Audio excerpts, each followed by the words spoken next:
हे भाई बड़े ध्यान से सुनो, तुम घोर पापी हो या पुण्यात्मा हो, पहली बात तुम्हें आज से चिंता छोड़ देनी। ये हम नहीं, श्रीपाद प्रबोधानंद जी महाराज कह रहे हैं, जो परम गूढ़ तत्व ब्रह्म तत्व का बोध प्राप्त किए हैं और उससे भी आगे गूढ़ तत्व प्रेम उसको प्राप्त किए हुए हैं, बड़े अद्भुत महापुरुष जो ज्ञान की चरम सीमा और प्रेम की चरम सीमा दोनों को छू रहे हैं। वो कह रहे हैं पुण्यात्मा या पापात्मा दो ही होते हैं, तुम कोई भी हो चिंता छोड़ो। पापात्मा पुण्यवान वा, ध्यान दोगे तो निश्चिंत निर्भय निशोक हो जाओगे। ये साधना और श्रवण दोनों में अंतर है। श्रवण से जो श्री कृष्ण प्रेम प्राप्त होता है वो साधना से नहीं होता। साधना मथुरा के ब्राह्मण कर रहे हैं और श्रवण मथुरा के ब्राह्मणों की पत्नियां कर रही है। भगवत साक्षात्कार उनकी पत्नियों को होता है, अपराध बनता है उनसे, अवहेलना कर देते हैं श्री भगवान के सखाओं की, भगवान की आज्ञा की। बहुत ध्यान से समझना है, ये जो श्लोक है निहाल कर देने वाला है। आप इन्हीं में से कोई होंगे। पापात्मा पुण्यवान वा प्रशरद अपयशाह कीर्तिमान वा, तुम्हारा बहुत यश है या बहुत निंदा हो रही है, बहुत पापी हो या पुण्यात्मा हो। महादुष्प्राप ग्रासोत्स सम्राट समजड़मति सर्व विद्या निधिर्वा, तुम बहुत दरिद्र हो या बड़े वैभवशाली सम्राट हो। बहुत सुंदर बात कहे। तुम जड़मती मूर्ख हो या बहुत विद्या विशारद विद्वान हो, तुम कोई भी हो चिंता छोड़ो। यह को पिस्या सखे, हे मित्र तुम कोई भी हो, नो गणे कथम पीक्षस्व वृंदावनम तच्छिंद छिंद स्वपासान गुरु निगम गिरास्वी मोहैक सिद्धान।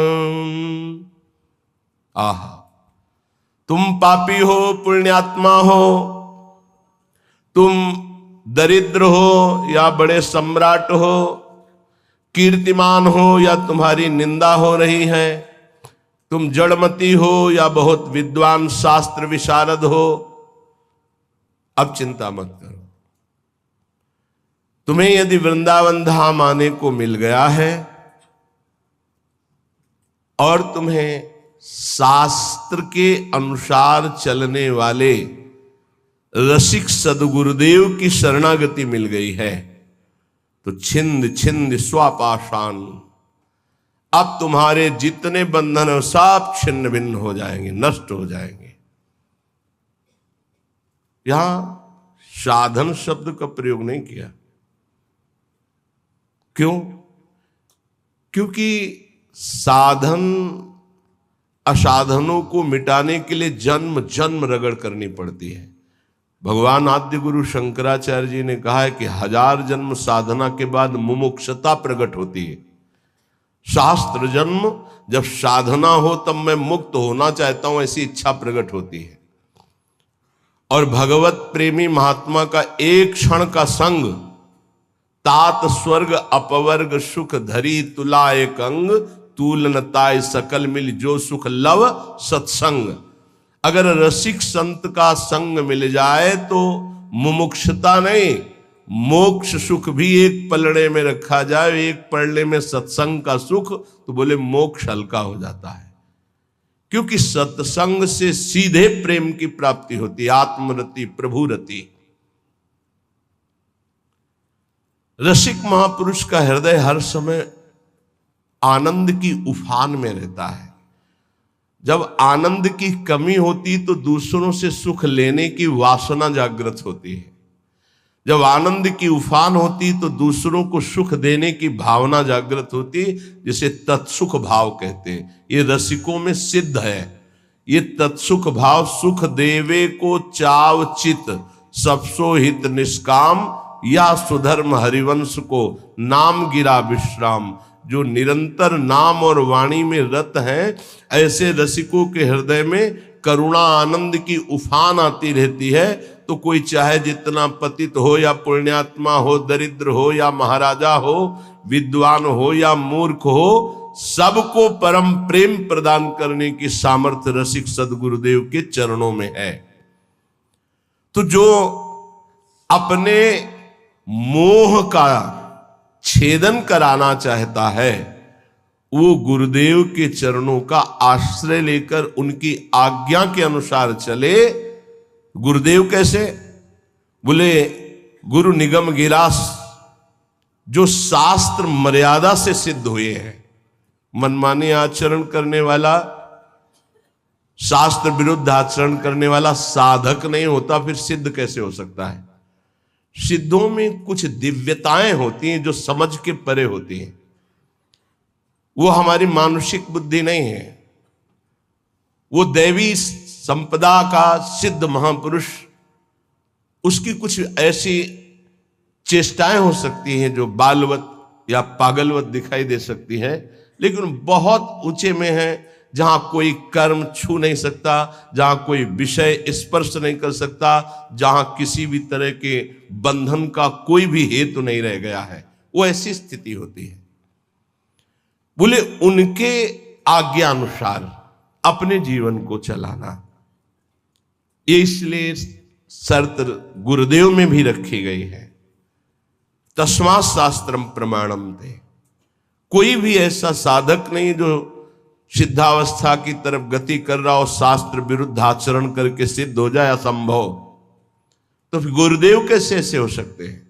ये इसलिए शर्त रखी गई कि प्रायः हम जहां किसी की बड़ाई सुनते हैं, थोड़ी बात सुनते हैं, हम गुरु बना लेते हैं। नहीं बनाना चाहिए। गुरु बनाने के लिए बहुत रुकना चाहिए।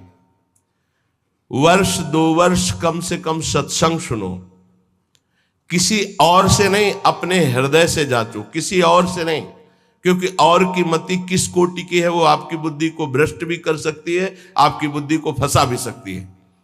कैसे? उसने अपने गुरु को प्रभु माना है और वो कहेगा मेरे गुरु से बढ़कर कोई नहीं, और ऐसा है, उसका कल्याण हो जाएगा उस भाव से। लेकिन आप बौद्धिक स्तर के तर्क भी करने वाले हैं, तो आप अपनी बुद्धि से गुरु को पहचानिए।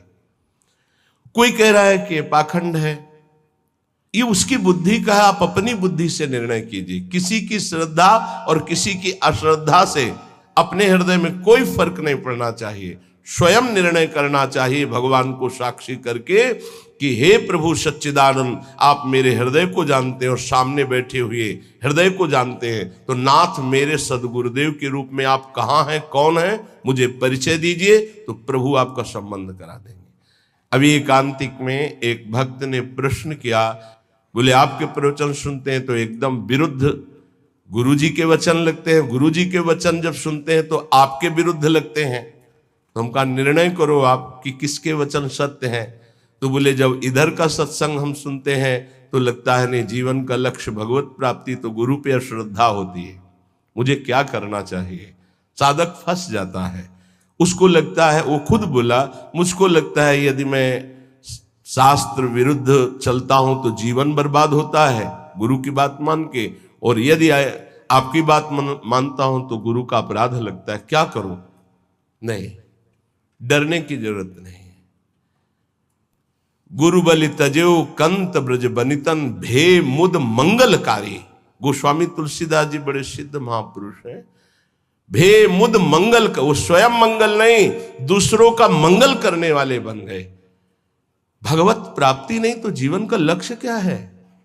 क्या लक्ष्य है? केवल विविध प्रकार के भोग विलासता पूर्ण इस संसार को सत्य मानकर भोगना, नहीं नहीं नहीं, बिल्कुल भुलावा, बिल्कुल भुलावा।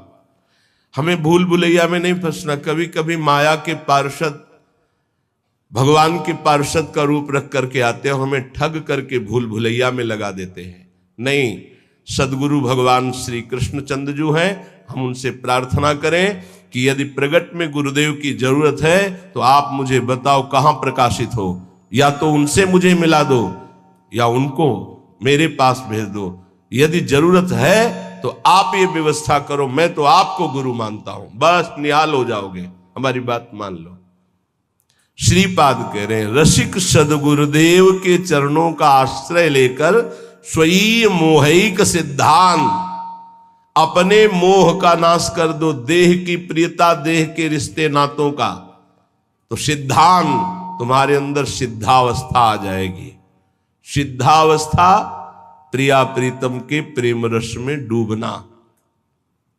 ये तो बताया शरणागति का श्लोक। आप पापात्मा हो, पुण्यात्मा हो, दरिद्र हो, राजा हो, विद्वान हो, मूर्ख हो, कोई भी हो, निश्चित तुम्हें भगवत प्राप्ति हो जाएगी यदि वृंदावन में विराजमान रसिक सिद्ध संत का आश्रय ले लो, गुरुदेव का। पर गुरुदेव का आश्रय कैसे ले लो? बोले स्वी मोहिक सिद्धांत। मोह आश्रय में बाधा पहुंचा देता है। शरीर का मोह, परिवार का मोह, नाना प्रकार के भोगों का मोह। मोह गए बिनु राम प्रद होई न दृढ़ अनुराग। तो मोह अगर है तो गुरुदेव के चरणों में निष्ठा पूर्वक आप टिक नहीं पाएंगे, वो आपको हटा देगा। और अगर गुरुदेव की निष्ठा में टिक गए तो मोह का नाश हो जाएगा। मोह मूल बहुशूल पद, त्यागो तम अभिमान। जब तक मोह है तो संसार चक्र बना हुआ है। मोह का नाश हुआ, संसार चक्र नष्ट हुआ। अब वृंदावन की रहनी बता रहे। पहले श्लोक में शरणागति बताई, अब कह रहे कंथा कौपीन वासस तरुतल पतितै क्लिप्त वृत्ति फलाद्यै कुर्वन्न व्यर्थ वार्ताम कथमपि न वृथा चेष्टया कालयापि त्यक्त्वा सर्वाभिमानम प्रतिग्रह मटनम तुच्छ भैक्षाय कुर्वन् वृंदारण्ये निवत्स्याम्य समनुसरन् राधिकैकात्मलोकान्। कौपीनवंता खलु भाग्यवंता। बड़ा भाग्यशाली होता है जो लंगोटी वाला होता है, कोई खिलवाड़ नहीं। आद्य गुरु भगवान शंकराचार्य जी का ये कौपीन का स्तोत्र है, कौपीनवंता खलु भाग्यवंता। नरसिंह मेहता का काछ वाछ मन निश्चल राखे धनी धन जननी तेरी रे। लंगोटी का पक्का, जबान का पक्का और मन का पक्का। तो बोले भड़ नरसैया दर्शन पावा। हमारे बड़े भाग्य जो मैं ऐसे संत के दर्शन पाऊं जो लंगोटी का पक्का, जबान का पक्का और मन का पक्का। कंथा कौपीन वासास कौपीनवंता खलु भाग्यवंता। लंगोटी का तात्पर्य होता है जितेंद्रिय। आजीवन भगवत आराधन में अपने जीवन को समर्पित करके एकमात्र परमानंदमय सुख का भोक्ता, किंचन मात्र कहीं कि किसी इंद्रिय का भोक्ता नहीं। वासास परिग्रह रहित वस्त्र। साधु का जो वस्त्र है वो परिग्रह रहित होना चाहिए। परिग्रह जिस पर किसी का अधिकार नहीं। वो हरिराम व्यास जी ने कहा घूरे में से बीन चिनगटा रक्षा कीजिए सीतिन। चलो वैसा नहीं, तो जो गुरु प्रदत्त वस्त्र हैं या जो स्वाभाविक सहज में जैसे बन जाए। याचना की वस्त्र के लिए कहीं आज्ञा नहीं है। केवल याचना भिक्षा के लिए है, अन्य याचना नहीं है। तो ठीक है, नहीं है तो कोई बात नहीं। जब हमने अपने जीवन को प्रभु के चरणों में सौंप दिया तो अब हमको इस शरीर की इज्जत की परवाह नहीं। शरीर का कोई, ये तो प्रभु को समर्पित वस्तु है, वो जैसे रखें। जैसे प्रभु हमें रखे।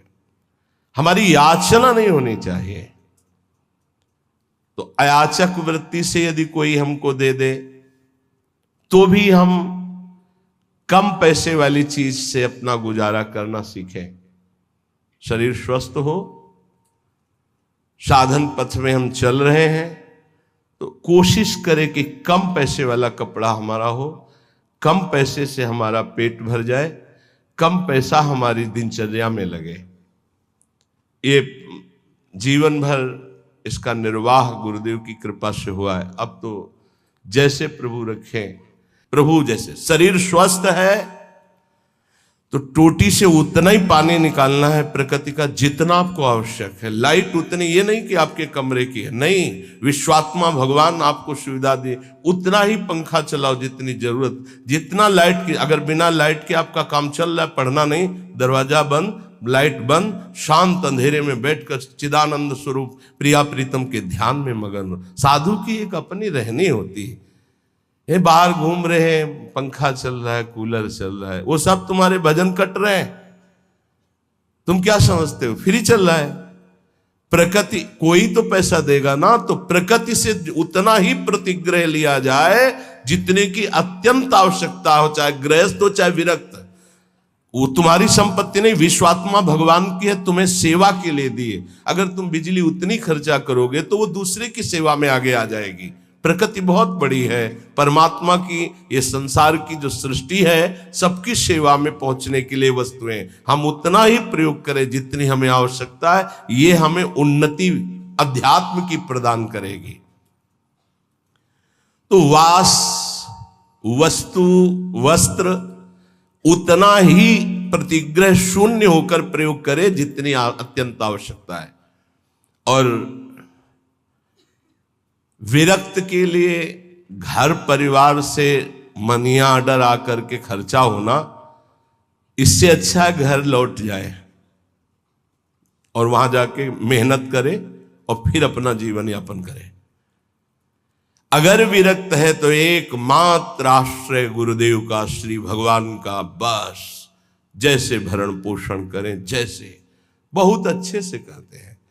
अगर भोजन नहीं मिलता है तो आनंद इतना दे देते हैं कि भूख का कष्ट नहीं रहता है।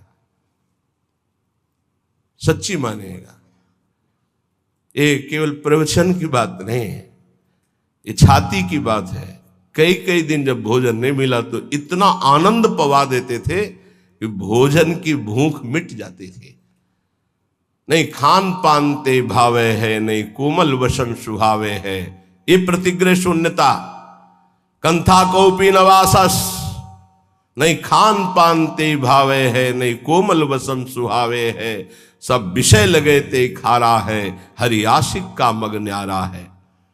तरुतल पतितैः क्लिप्त वृत्ति फलाद्यैः। अब वृक्ष के नीचे रहने का समय नहीं रह गया, क्योंकि वृक्ष ही नहीं रह रहे। जिसको देखो वृंदावन वास के लिए आएगा तो सबसे पहले लता का हनन करने की सोचेगा। किसी लता को नष्ट करके आपका वृंदावन वास हो रहा हो मत करना, श्री जी नहीं मिलेंगे। लता श्री जी की नित्य सहचरी है हमारे ब्रज की, और उसको काट करके, उसको हटाकर फ्लेट बना के, और उसमें अब बड़ी चतुराई की जाती है, बड़ी चतुराई की जाती है। जेसीबी से उसके नीचे कुआं कर दिया जाता है, वो गिर जाता है, रातों रात काट कर बाहर हो जाता है। तो क्या विश्वात्मा भगवान नहीं देख रहा है? रातों रात नष्ट हो जाओगे तुम, रातों रात नष्ट हो जाओगे। समय आने दो, लिख लो। ये ब्रज की लताएं, आप कोई भी हो, कोई भी हो, चाहे आप भूमि बेचने वाले हो, चाहे आप ब्रजवासी हो, चाहे आप बाबा जी हो, चाहे आप गृहस्थ हो, कोटि ब्राह्मणों की हत्या का पाप लगता है एक लता के छेदन से। हरिराम व्यास जी ने कहा है ये ब्रज की लताएं हैं, ये अज्ञान के कारण जानते नहीं, ब्रज की लताओं का नाश कर देते हैं। नहीं नहीं, ये लताएं बड़े बड़े परमहंस भजनानंदी ब्रह्म ऋषि की हत्या करने का जितना बड़ा दंड मिलेगा, उससे कई गुना बढ़कर दंड मिलेगा। वृंदावन की लता सम कोटि कल्प तरुणाई, रज की तुल वैकुंठ नहीं और लोक की माए। एक बार वृंदावन की लता से रो के देखो क्या प्रदान करती है। एक बार वृंदावन की लता को राधा नाम सुना के देखो, कितनी करुणा बरसाती है। ऐसी लताएं जिनकी प्रिया प्रीतम के द्वारा दुलार वृत्ति होती है। राधा करावचित पल्लव वल्लरी के, स्वामिनी जी की कृपा दृष्टि से सींचे गए, स्वामिनी जी के कर कमल से दुलराए गए ये वृंदावन की लताएं हैं, वृक्ष हैं। धिक्कार है हमारी बुद्धि को, चंद रुपयों के लिए आज हम लताओं का छेदन कर रहे हैं। बड़ा सुंदर पीपल का वृक्ष था, रास्ते में आते थे, बड़ा सुंदर बट वृक्ष, हमें लगता है कम से कम 300 वर्ष पुराना नीम का पेड़।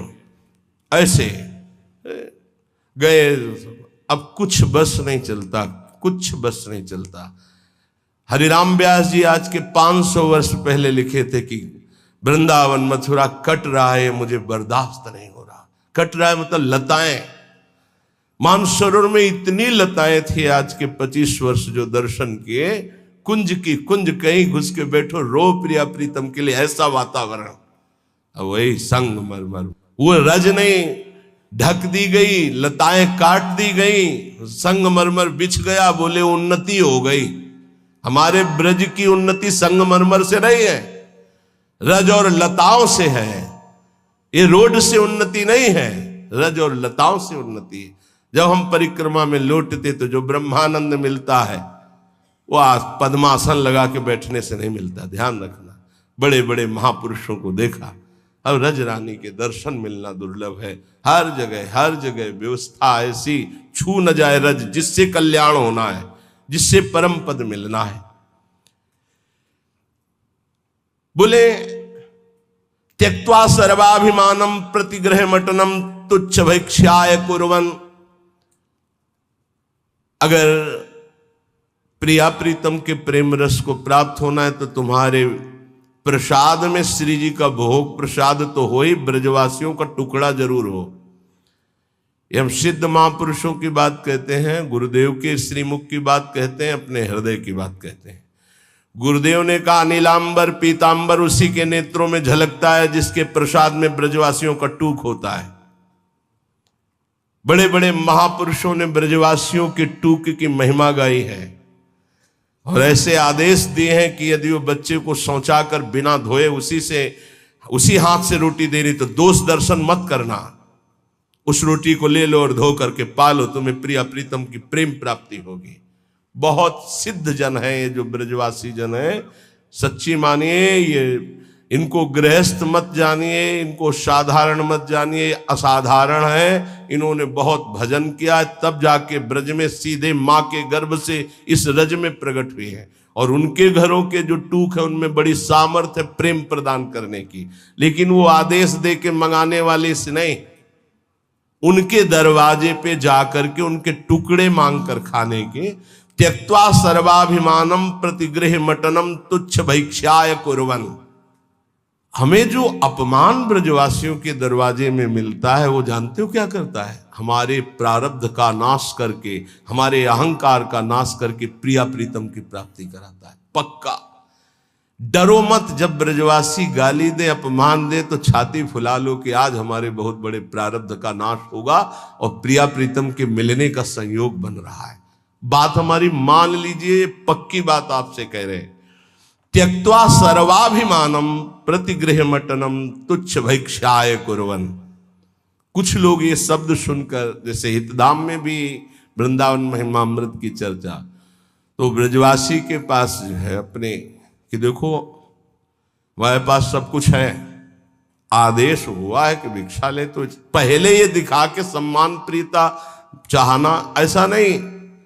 त्यक्त्वा सर्वाभिमानम प्रतिग्रह मटनम तुच्छ भैक्ष्याय कुर्वन्। अपने को तुच्छ समझकर, सब अभिमान त्याग कर ब्रजवासियों के प्रत्येक दरवाजे पर जाकर राधे श्याम, प्रत्येक दरवाजे का मतलब आज इन 5 घरों में तो कल उन 5 घरों में नहीं, दूसरे 5 घरों में परिचय न बनने पावे। तुच्छ भैक्ष्याय कुर्वन्। कुर्वन् न व्यर्थ वार्ताम, कभी बेकार 1 मिनट भी न जाने पावे। कथमपि ना वृथा चेष्टया कालयापि, कोई भी 1 मिनट व्यर्थ के कार्यों में ना जाने पावे। भिक्षान्न पाना, लंगोटी वाला बनना, अर्थात जितेंद्रीय भाव रखना, वास और वस्त्र की याचना न करना, प्रभु जैसे जहां रखें वैसी व्यवस्था में रहना, उदर पोषण में भिक्षान्न जरूर होना चाहिए ब्रजवासियों का, और वो टूक अभिमान रहित होकर जो मांगा गया है, तो वृंदारण्ये निवत्स्याम मनुशरन राधिकैकात्मलोकान, वो वृंदावन में प्रिय प्रेमियों का अनुसरण करते हुए श्री किशोरी जी को अपने हृदय में देखता है। पहले साक्षात्कार यहां होता है किशोरी जी का। श्री राधिका स्फुरत में हृदय केल सिंधु, श्री राधिका स्फुरत में हृदय केल सिंधु। नारायण या गौर श्याम को हृदय निकुंज, बस पहले इस निकुंज में दर्शन, फिर जब आंख तब दिखाई देता है बाहर, पहले अंदर। अंदर के नेत्र, हृदय के नेत्रों में पहले प्रियालाल का साक्षात्कार होता है, तो वही हृदय के नेत्र बाह्य नेत्रों में प्रकाशित होते हैं, तो जिधर देखता है जुगल जोरी का साक्षात्कार होता है। श्रीपाद प्रबोधानंद जी कह रहे हैं, जो इस तरह से श्री वृंदावन धाम का आश्रय, शरणागति और रहनी से वास स्वीकार करता है, उसे बहुत शीघ्र प्रिया प्रीतम के प्रेम रस की प्राप्ति होती है।